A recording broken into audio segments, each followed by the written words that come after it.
Hello fellow bookworms, today we're doing Skyward by Brandon Sanderson, the first in the series.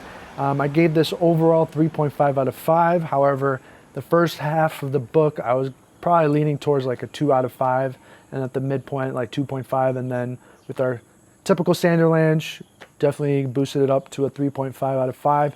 There are some problems with this book, but there was enough good stuff happening towards the end here that quite definitely elevated this. And this is a YA book, so to temper expectations about dialogue and plot, YA is definitely, to me, one of Sanderson's weaknesses. So you should read this if you want like a sci-fi Top Gun style book with kind of YA prose and dialogue with like really rigid characters and rigid character arcs and a protagonist that is really trying to prove herself and that her father is not a coward. And you want like a good plot arc, like this kind of Sanderson plot arc, with a very interesting setting, I would add. That kind of sounds it to you, like that sounds interesting, you'll definitely enjoy this, but I will say the first 35%, bear with it. What I like and didn't like, well, what I liked, so let's start there, was this is a typical Sanderson-Lanche. This setting is really cool and really awesome, and for this kind of Flight Academy, Top Gun-ish plot structure and arc, I really enjoyed it all came together at the end. And we have some mysteries, we have some ideas about where it might go, where it might not go, and basically our characters here are stuck on this planet and they're just constantly getting attacked by these like aliens, and they don't know why. They're just really focused on survival, and as it becomes more and more clear by the end when you realize why they're there, it's classic Sanderlanche. Really enjoyed that plot ending, of some of which I did not see coming. Another thing that was very surprising, and I know Brandon did a lot of research for this, was there's great flight sequences. They were one of the better flight sequences I've ever read, even compared to other sci-fi books. It felt exhilarating. Even with the language, I felt what the characters were doing and how they were maneuvering in the air.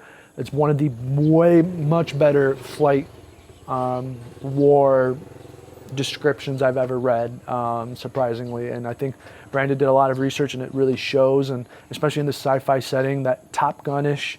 Didn't think it could work in sci-fi like that, but here it works quite well. And the other thing I thought was interesting was I like how the book does explore, especially in a YA book, some of the consequences of flight school. You know, when it's like Hunger Games and these kinds of books, it doesn't always explore the self-consequences, and I think Brandon does that here, that there are consequences. And this is, in some way, like there's characters kind of die left and right, and it does have impact on our characters.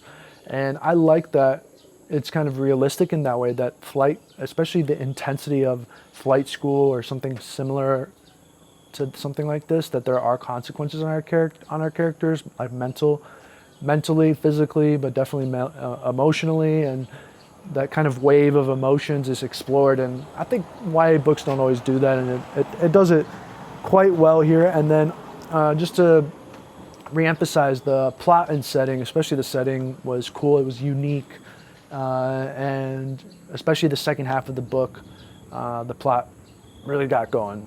Really cool. What I didn't like. Well, there's quite a bit here, and I'm gonna start with a call sign Jerkface. Brandon Sanderson, I don't know why, but sometimes he just has some lows of lows when it comes to his writing. Sometimes he can be overly descriptive, which I'm okay with when it comes to world building. I know it's a kind of a turnoff for some people, but the thing that always gets me is some of his YA elements and choices are so like so cringe or so flawed that it's just. I remember reading Mistborn Book 2 and the love story, and that was so excruciatingly painful that I just was almost about to quit, and then the ending was awesome, and I read Book 3, and Book 3 was great. But sometimes he just has that, and the call sign for one of the colleagues of our character here, one of the main protagonists here, she gives him a call sign called Jerkface, and I get that these are, that's because our characters here are teenagers, the Jerkface thing is just unnecessarily YA, and it just didn't fit. And every time she called him that, I was just like cringing, and it felt like suffering. So this choice, this call sign, was really annoying. The other thing that I didn't like is that the first half of this book was very YA in the flawed YA kind of way. The interactions between the cadets and our protagonist were flawed.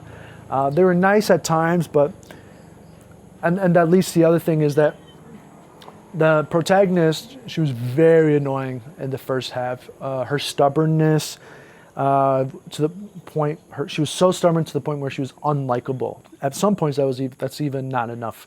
She was unlikable at a lot of points in the first half, just because of her stubbornness and how that made her interact with other people around her. That was not that great. The other things I didn't explore the themes too much in depth. An adult reader like me to get a lot out of this. I do think, like Harry Potter, there are some books out there that, even though they're YA books, I think of Zootopia, for example, great film. Or Frozen 2, there's some themes there, even though it's a children's movie, or in this instance, a YA book, the themes can be explored enough in a way that an adult can still get quite a lot out of this, and that just does not happen here. It felt much more on the down, even though this is kind of I feel like this is grimdark. Sometimes I felt like this is grimdark YA in some ways, but despite it being that kind of hyper-realistic dystopia, the themes weren't explored as much as they should have been. Even like Hunger Games, I think, does more. The other thing was the prose and dialogue here were choppy and too YA for me to the point that it got annoying a lot. Jerkface is just a prime example of that. But some of the interactions between the cadets, I felt like I don't know, it could have been done better. And I know he was trying to build this like camaraderie, but it didn't always work for me. The other plot point, this isn't a spoiler, but I will say the Admiral, if you know who I'm talking about, the Admiral's vendetta against Spin, who's the protagonist, felt way too petty and unrealistic. And that pettiness, and I guess as the plot develops and goes on, we understand why she's petty, but how much petty she is for Spin specifically, what felt over the top and felt more of like a plot device, and that always bothered me. And the other thing here, without being a spoiler, is the AI in this story. I think the switching of the AI here in this story didn't feel really good. And again, the first half of this book, big dislike, because I was like thinking, oh, this is not a good book to me, because our protagonist Spin was so annoying, so stubbornly annoying, and the plot, although it was kind of Top Gun, it took a while to get there. The prose and dialogue was just too flawed, but I am happy to say that last 25% of the book was really good, and some exhilarating flight sequences, the reveals, how things come together, and then really by the end, our character Spin is just not that annoying actually, and she becomes comfortable with who she is, and it's not annoying.